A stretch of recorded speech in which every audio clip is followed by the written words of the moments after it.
Number 1 chapter number 4 का 9th class का और एक्सरसाइज 4.1 है, उसका थर्ड पार्ट है। तो इसमें अब वैल्यूज़ हमारे पास जो दी हुई है -12x² -3x। आपको मैंने बताया था पिछली वीडियो में कि हम बड़ी वैल्यूज़ अगर हमारे पास हैं तो हम उसको रफ़ वर्क कर लेते हैं। रफ़ वर्क में हमने 12 के जो है वो डिवाइड किया उसको, तो छोटे टेबल से शुरू करना है। 2 6 12, 2 3 6 एंड 3 1 3। तो ये हमारा जो सोल्यूशन बनेगा वो बनेगा।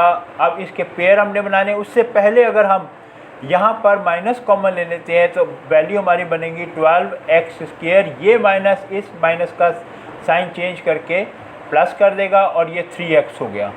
अब हम देखते हैं कि ये माइनस बाहरी हम लिख देते हैं और इसका 12 के हमने पहले ही पेयर बना लिए थे, यानी कि इसको डिवाइड किया था। तो 2 × 2 2 × 2 × 3 2 × 2 × 3 लिखा और x² है पावर 2s की, तो इसलिए x × x base same power add होकर x² ही बन जाएगी।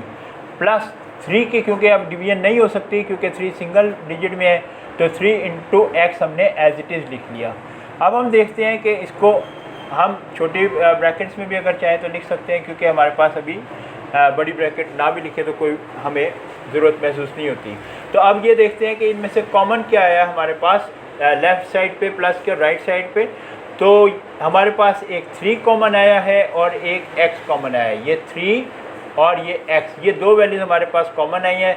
तो हम इनको पहले लिख देते हैं 3 × x, ये हमारा पहले बाहर लिख दिया हमने वैल्यूज़। इनको जो है वो हम मल्टीप्लाई कर लेंगे अपने आपस में। तो 2 2 4 और रिमेनिंग वैल्यू हमारे पास थी x प्लस यहाँ पर 3 × x पहले ही हमने कॉमन लिया हुआ था, इसलिए यहाँ पर 1 आ जाएगा और ये हमारा आंसर आ गया। अच्छा, यहाँ पर हमारे पास जो था ये माइनस हमने इसके साथ नीचे लिखना है। तो अब हमारा आंसर टोटल जो बना -3x 4x + 1। क्वेश्चन नंबर 1 का पार्ट नंबर 4 है। क्वेश्चन हमारा ये है कि 4a² × b + 8ab²। तो अब हम देखते हैं कि 4 के पेयर हमारे पास क्या बनेंगे, 2 × 2 और 2 1 2। तो सोल्यूशन में हमने देखा कि हमारे पास 4 के पेयर बने 2 × 2, a² है इसलिए a × a हो जाएगा, बेस सेम है पावर ऐड होकर स्क्वायर बन जाएगी और b हमारा एज इट इज़ आ गया। इसी तरह से हम 8 को पेयर बनाएंगे। रफ वर्क में हम ये काम कर रहे हैं। 2 4 8, 2 2 4 एंड 2 1 2। तो इसके जो पेयर बने हमारे पास बने 2 × 2 × 2 और b² है इसलिए इसके साथ पहले a है, a लिखेंगे, फिर b × b लिख देंगे इसके साथ, ताकि ये जो है वो हमारा कॉमन फैक्टर जो है वो निकालने में हमें मदद दे सके। b × b लिख दिया। ये हमारा पूरा हमने इसको कॉमन फैक्टर में लिखने की कोशिश जो है वो डिवीजन की है। अब हमारे पास लेफ़्ट साइड पे प्लस के 2 है, इधर राइट साइड पे भी 2 कॉमन है, फिर 2 कॉमन है इधर और इधर भी 2 है, फिर a है, यहाँ पर भी a है और b है, यहाँ पर भी b कॉमन है। लेफ़्ट और राइट साइड पे प्लस के हमारी ये वैल्यूज़ कॉमन है। तो अब इन्हें मल्टीप्लाई कर लेंगे। ये हो गया 2 2 4 a × b और बाकी जो हमारे पास वैल्यू बची थी वो हमारे पास रिमेनिंग वैल्यू है a इन में से वैल्यूज़ में से, और फिर प्लस लिखा।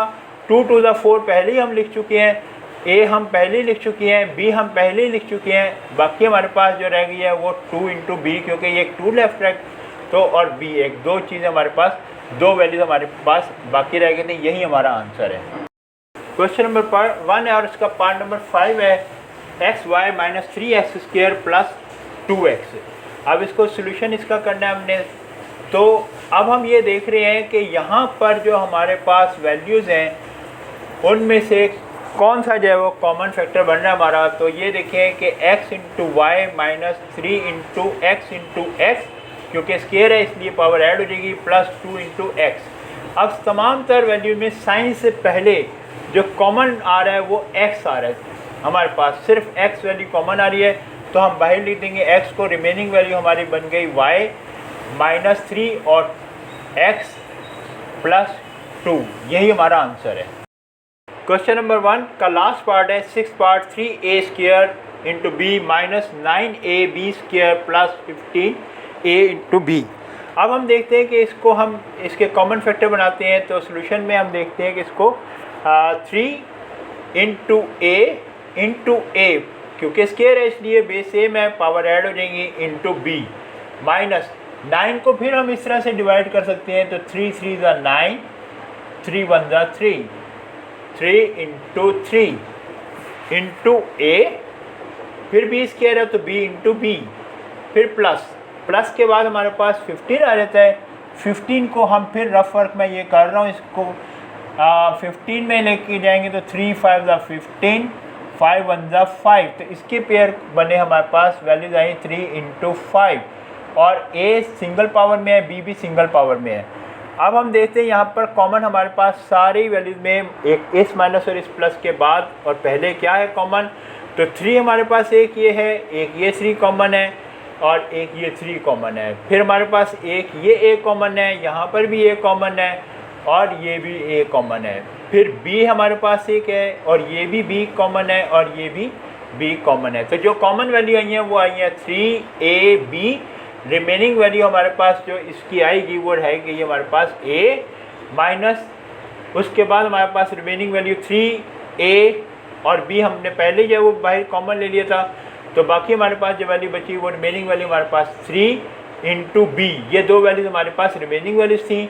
फिर 3 कॉमन पहले ही आ गया था, a भी कॉमन पहले आ गया था, b भी आ गया था, तो हमारे पास जो रिमेनिंग वैल्यू है हमारे पास है वो है 5, और यही इसका आंसर है।